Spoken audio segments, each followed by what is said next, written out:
Well, the Richmond campus was in a beautiful building that had been designed by William Ward Watkin, who designed Rice. And it was a Mediterranean style with the most magnificent entrance. With steps going up to the school. And when you went in, immediately, Ms. Kinkaid's office was to the left, and the main office where you checked in and so on was at the right. And then you either went right or left into the classrooms, and the younger children were to the left and the older ones to the right. And there was a playground in the back. The campus was, of course, 5 acres there on Richmond Road. And Richmond Road, of course, was just 2 driveways wide, you know. And now it's quite wide.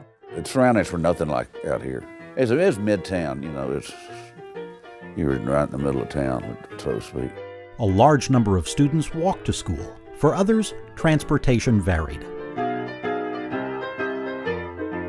During World War II, yes, things were different because one, the Kinkaid bus was begun and our parents couldn't drive us to school because of rationing. The school provided the bus and it went by different friends' houses, one after another after another. We didn't have 610 or any freeways to speak of, so my dad had all the shortcuts to the old Kinkaid School, you know, over on Richmond and Graustark.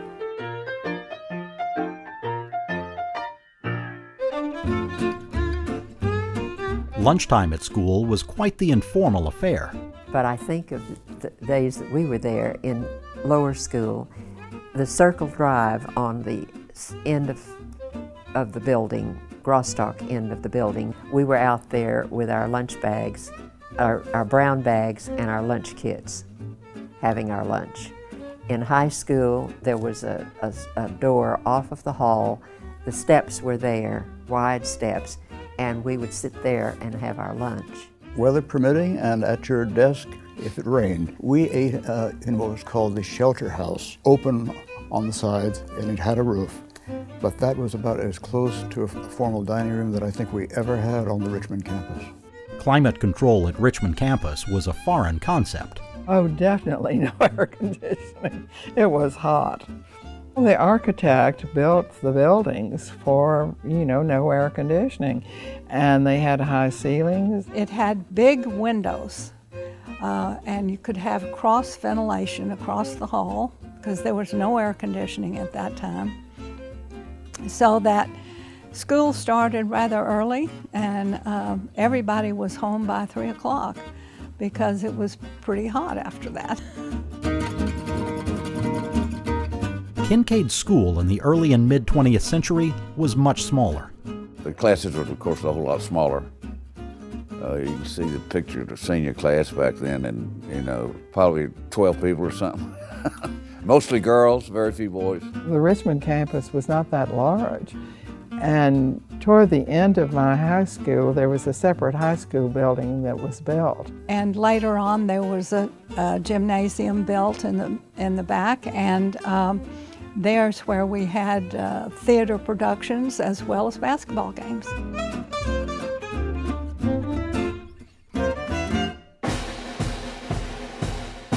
The quirkiest feature on Richmond was a football field with a large tree in the middle. Kinkaid played 2 or 3 seasons of football, passing around the tree, having the balls get caught in the branches, having squirrels chirp at the runners as they went by. It was terrible, and everybody laughed at us, and of course, being the laughing stock was something football coaches don't like very well. Miss Kinkaid was not perturbed, however. But one weekend, the football coach got Jerome, who was the head janitor, Jerome and some of his friends, and the football coach went to Kinkaid and they chopped the tree down and did away with the stump. So the coach sat in his office all morning had his things packed up because knew he was going to be fired. He waited for the summons from Ms. Kinkaid, which never came. Friday night there was a football game. Mrs. Kinkaid came and stood by the bench as she often did. She did not mention the tree. If anyone mentioned it to Ms. Kinkaid, she didn't acknowledge it. And from that day until the day she died, as far as I know, she never mentioned the tree at all.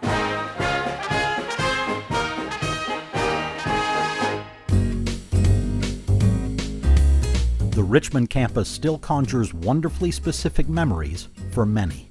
Students were asked to volunteer to hold the door open for the students coming in, and it was considered quite an honor to do that. I think my most compelling and to this day enjoyable memory is why gardenias are my favorite smelling flower. Back in the 40s, graduation was, first of all, attended by the entire student body, not just by the seniors and family and friends. In the ceremony, the senior class walked through arches that were made with ivy, and in the ivy were entwined gardenia blossoms. As a result, the entire campus smelled like gardenias, and it was really a very, very wonderful smell. And it's my favorite because that meant summer vacation started the next day. I, to this day, will stop and smell a gardenia and think about Kinkaid graduation. Eventually, it became necessary to relocate the school. The school on Richmond had simply outgrown itself. They had many more applications than they could take, and Ms. Kinkaid did not think it was a good thing or a necessary thing to be elite. She wanted to take as many qualified students as she could, and the school was too small. We just accepted it the way it was. I liked being there, but then when we came to this new fancy building, you know, we realized how much we'd been missing. It was so much nicer and, you know, better lockers and things like that. Of course, the old campus fit the school at the time, and we were very, very fortunate to get the property that we did to create the new campus, I think. With the enlargement of the school, naturally you would have to have more area to accommodate. This campus feels more elegant and more complete, and finer equipment and all that, aside from the main building that was architecturally very nice looking. It was pretty rudimentary, as a matter of fact, as I look back on it. There was not really, when I got there, a library. There were places books would be in the study hall on the side and in other classrooms, but there was no library. We did not get a full library until the building just after the war was built, the high school building. We did a great deal with not much at times.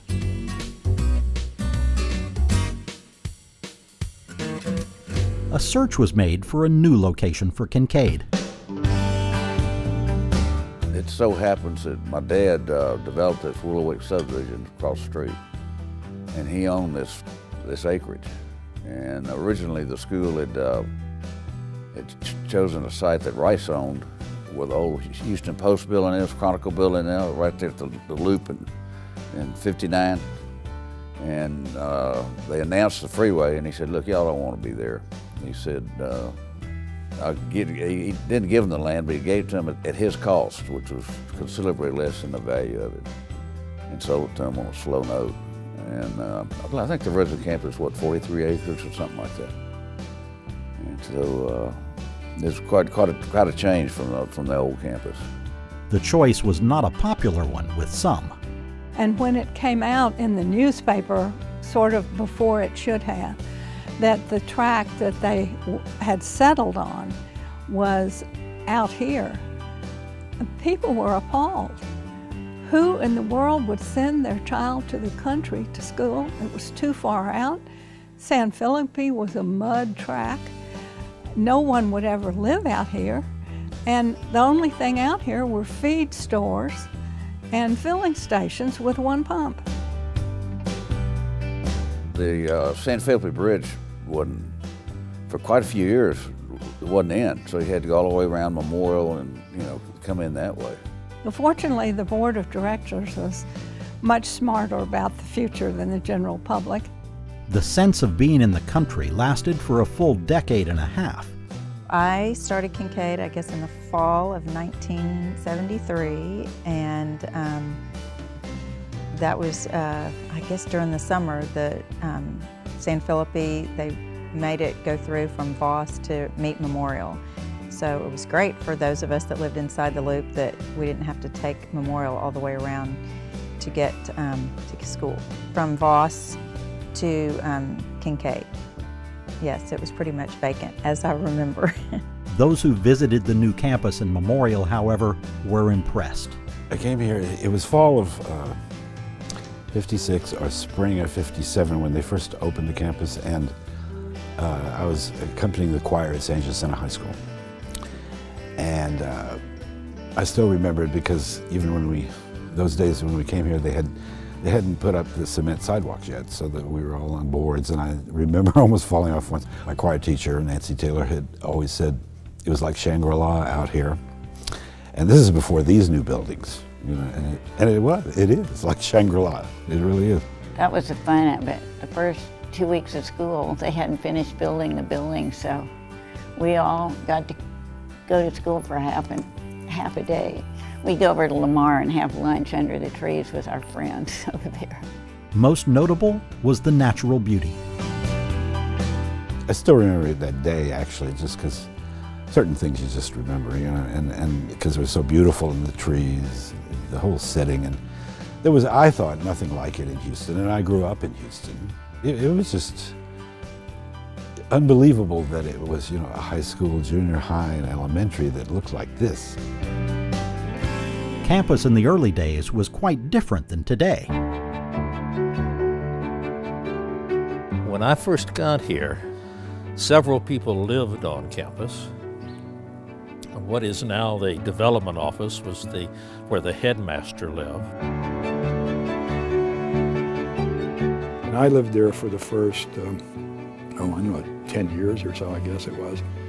And then we needed some additional room when we wanted to expand the alumni operation, and so that was the ideal place for it. But what's been gone for a long time is the head maintenance man lived on campus. His house was out there by the football field, where the concession stand now is. It was very, very private. The school's footprint was smaller. This area, which is now the underclassmen hall, I guess the freshman hall, was the middle school hall. And that property just in front of it, that fronts the campus, was just grassy, because that's where we held our graduations. My graduation, the students, the graduates, were on bleachers in the parking lot, and all the parents were seated in that grassy area right there. Most importantly, the Memorial campus felt like home to the students. They loved the freedom of being here, because in the Richmond campus, you had Richmond right in front of you, and you had to be very careful. The little kids couldn't play in the front because it was a dangerous road. And here they felt free, and they felt so much that this was their campus.